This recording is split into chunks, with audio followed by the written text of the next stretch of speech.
Welcome to 3 Count Commentaries. I am your host, MagMongoSlade. Today, we're going to talk about Vince Russo having an incredibly woke take.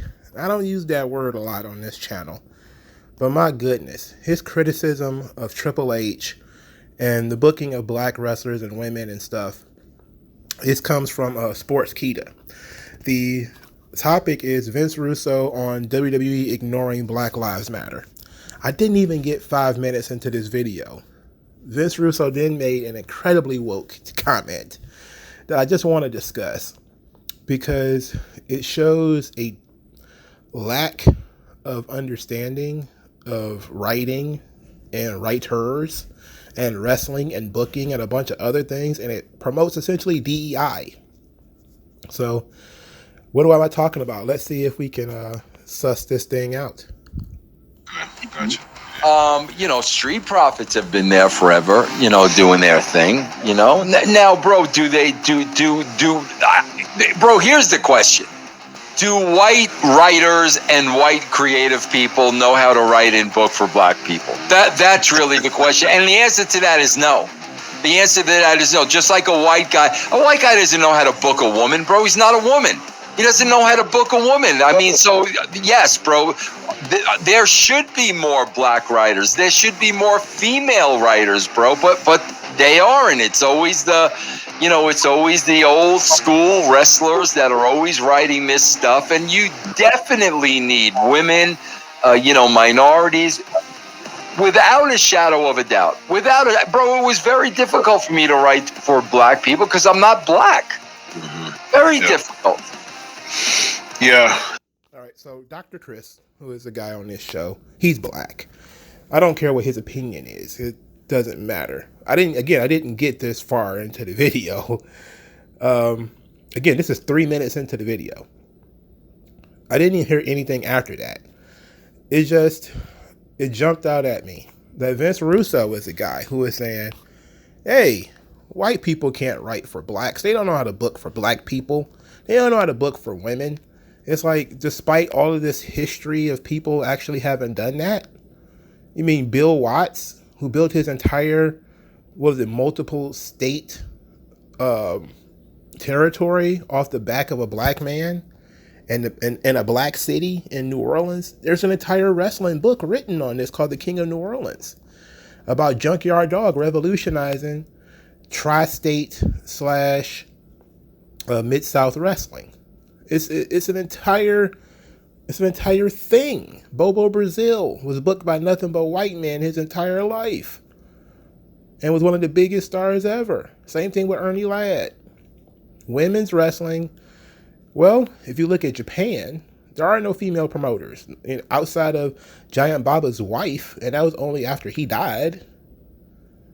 All the organizations, the people who invest in women's wrestling are almost always men. The guy who started Glow was a man. The original WOW was started by a man. It's owned now by a woman in Jeannie Buss, who is also a multi-billionaire. People keep forgetting that, there's another billionaire into wrestling. It's a weird thing. Look, I don't necessarily disagree with there needing to be more black writers or more female writers or whatever the case may be. There need to be more talented writers. Regardless of what they look like, there needs to be more talented writers. Just because you're black doesn't mean you know how to produce for a black character. Because guess what? Blackness means different things to different people. And we had this conversation before where some black people are New Day. Some black people are Hurt Business. Some black people are Orlando Jordan. All right. And those are very different things, and they come from a very different place. And you have to be a certain kind of person to see that could work, or to make it work in your society. That's why somebody like Gorgeous George, if you've ever read about Gorgeous George, I don't know if you ever have or have not, but they talk about how his act didn't work everywhere. When Gorgeous George created the effeminate male character with the bleach blonde hair and the female attendant and all this kind of stuff, it worked better in some places than it did in other places. I believe it didn't work that well in Los Angeles and California as it worked in like the Midwest and the South for obvious reasons. You know, the homophobia was stronger in the Midwest and in the South. So he was able to play off of that a little bit. It didn't work that well in New York. All right. So even I think Buddy Rogers did better in New York than Gorgeous George did. So you have to be aware of the kinds of people that you're writing for and what the story that you're writing is. What the writer looks like is less relevant than what you're writing. You can tap into experiences, having never had those experiences. If we couldn't, we would never be able to write Star Trek or Star Wars, because nobody's ever been in space. None of these people have ever been in space. They don't know anything about space. They have human beings walking on strange planets. It's like, bro, you can't walk on these planets. You know, like, you just can't. That's unrealistic. But then again, every time you're writing fiction, you're writing something that's unrealistic. So it's not going to be a representation of reality. By nature, it can't be. So that means it's coming out of your imagination. And if it's coming out of your imagination, all you got to do is have a good imagination. If you're a white person and you grew up in certain neighborhoods, you're going to have you got black friends or whatever. You may have heard their stories. You maybe have read a ton of books, and you can, maybe not authentically copy that to a degree, but you have some relationship with it. The idea that it's a struggle to write for certain people because you don't have those experiences, that's only if you're trying to write the truth. If you're trying to write the facts, if you're trying to create fiction, then it doesn't matter what your experiences are, because it's not coming from a place of this legitimately happened. It's coming from a place of, wouldn't it be cool if? Wouldn't it be nice if? Isn't it sad that? You know? And there's human universals. And I've been trying to really, really push that. There's a reason why Americans, especially, like, scratch what I was just saying. Actually, matter of fact, I'm about to undergird it, so let me continue. There's human universals. Certain things that everybody experiences. If you can tap into those experiences, you will have a story that reaches everybody, regardless of the race or gender or sexuality of the writer, regardless of the race, gender, or sexuality of the characters. If you create something that taps into the human universal, you can connect with large amounts of people. Now, to what I was going to say is, why do you think manga and anime is so popular in the West? Despite none of us being Japanese, none of us speaking Japanese. But it's a huge thing because the Japanese works off of human universals. There are certain things, for instance, how huge Dragon Ball is in Mexico. I don't think Akira Toriyama has ever even been to Mexico. There's nothing Mexican at all about Dragon Ball. None of the characters have Mexican names. They don't have, Hispanic martial arts. There's nothing about it that is Mexican. But there is something about it that translates to those people in a way where they love the franchise. If you try to twist Dragon Ball to be more Mexican, I don't think the Mexicans will like it. If you try to twist what people care about into something else, like what you're seeing currently with the Marvel Cinematic Universe or with Star Wars, you're trying to take something that everybody liked and people enjoyed and try to turn it into, well, how can we make more girls like it? How can we make it more for the LGBT? By adding more LGBT writers and more LGBT characters. And then what you do is you move away from the human universals and you move towards niche stories. You got to find niche artists, niche actors to write a niche story for a niche audience. And guess what? You're failing. You're failing. You can't do that in mass media. You have to tell human universal stories. This is why soap operas work. Soap operas are all based off of relationships. You know, people from any situation, any sexual orientation, any background knows the pain of, a husband dying or a wife dying or being cheated on, being betrayed in some way, stabbed in the back by your best friend. These are basic stories that you can use to connect with people. It does not mean that you are a person representing a specific group. Because guess what? There's a lot of betrayal in the black community. There's a lot of women stepping out on their husbands and vice versa. There's a lot of ambitious folks who get handicapped by parentage, or there's a lot of black people who are handicapped because they were born poor versus black people who are arrogant because they were born rich. There's a lot of that kind of stuff. And those are human universals. If you can't write human universals, bro, then you are going to fail. And I could talk all day. And I've already made the video about how much I liked the Hurt Business. And that's what this video is about, from my understanding. Again, I didn't get through the whole thing. I just stumbled over the woke take of Vince Russo. And I said to myself, bro, he has been in the business.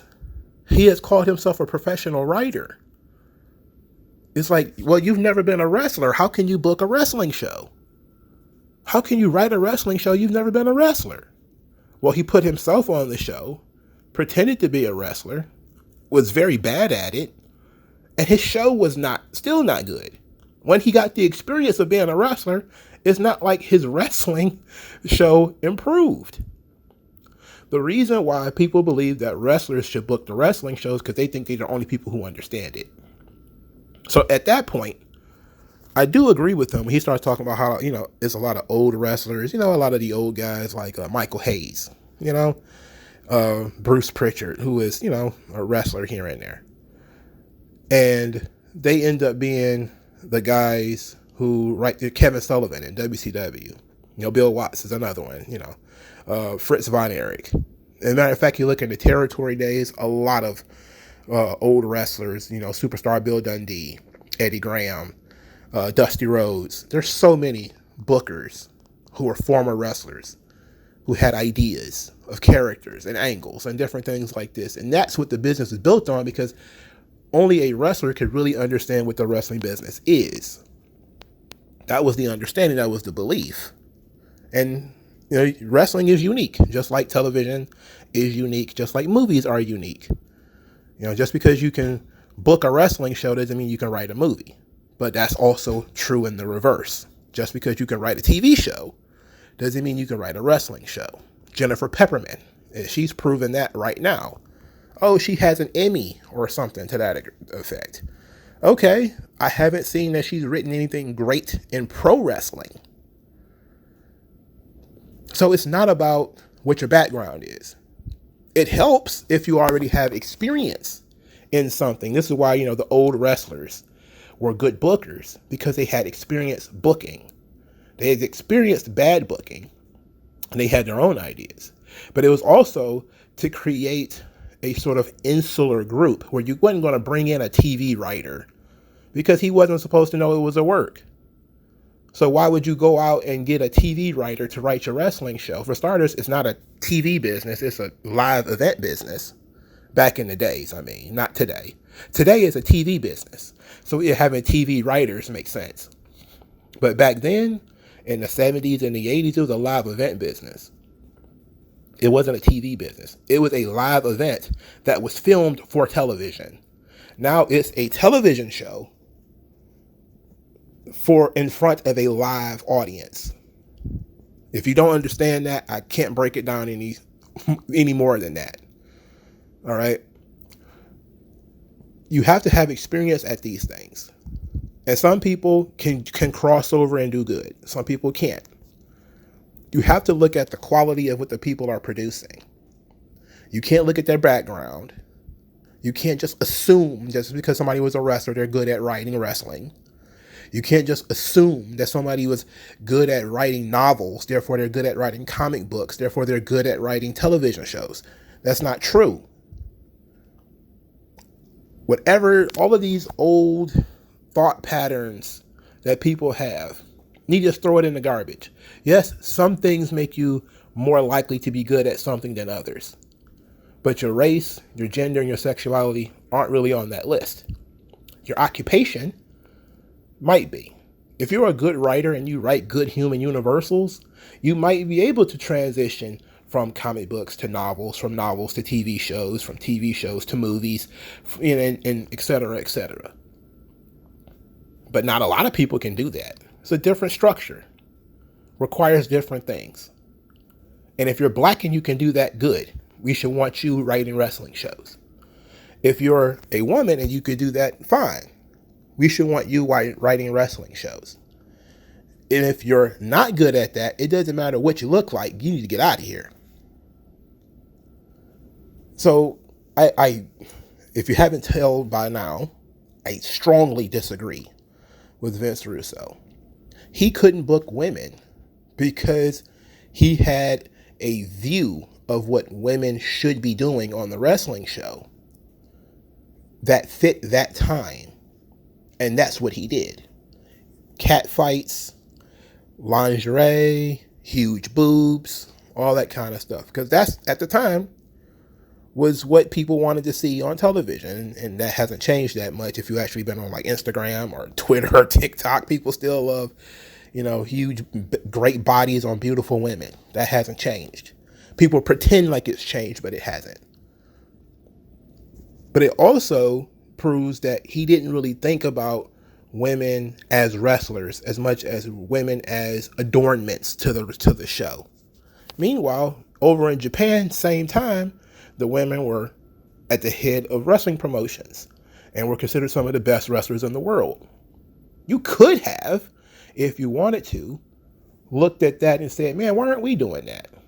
I mean, they were doing it just a few years before Vince Russo took over, where they had, Bull Nakano and Alundra Blaze and Bertha Faye and Aja Kong and all of them running around in the WWF. He saw that. He was there for that. So it's not that I'm a man. I don't know how to book for a woman. I don't know how to write for a woman. No, that doesn't work. Women are not that much different from men, except for they have, a little bit of different thinking, a little psychological difference that you could actually study if you wanted to. There's enough writing by women where you could study how women see other women. To give a good example, there was somebody who did a study recently, and they said that when you look at female art, a lot of female art is female-centered. And a lot of it, more importantly, is self-centered. So like Frida Kahlo, like some of her most famous paintings are actually paintings of herself. Where you look at the paintings of men, is most likely to be sculptures or paintings of things or other people, not necessarily of themselves. And now if you look at novels and stories written by women, a great deal of them are stories in which the woman projects herself into the story. And therefore, sometimes they'll strip away personalities so that they can pretend that the character is them. Like in Twilight, there's not much about the character that's important. The main female character is meant for you to project yourself into it. And there's things like this that you can look into. And of course, there are women who are better at writing than others, like Rumiko Takahashi, who did Inuyasha and a bunch of other manga. And the young lady who did Full Metal Alchemist, her name is escaping me right now. But they're good at writing little boys, male characters, and etc. They're not boys. They're not male characters. They're not males. Because talent and imagination has nothing to do with your genitals, your sexuality, or your skin color. Like, share, subscribe. I'll talk to you guys later. Peace out. Old code non-aggression. Once that lesson sets in, you'll see a session. But you got an affection for no progression, regression. The best don't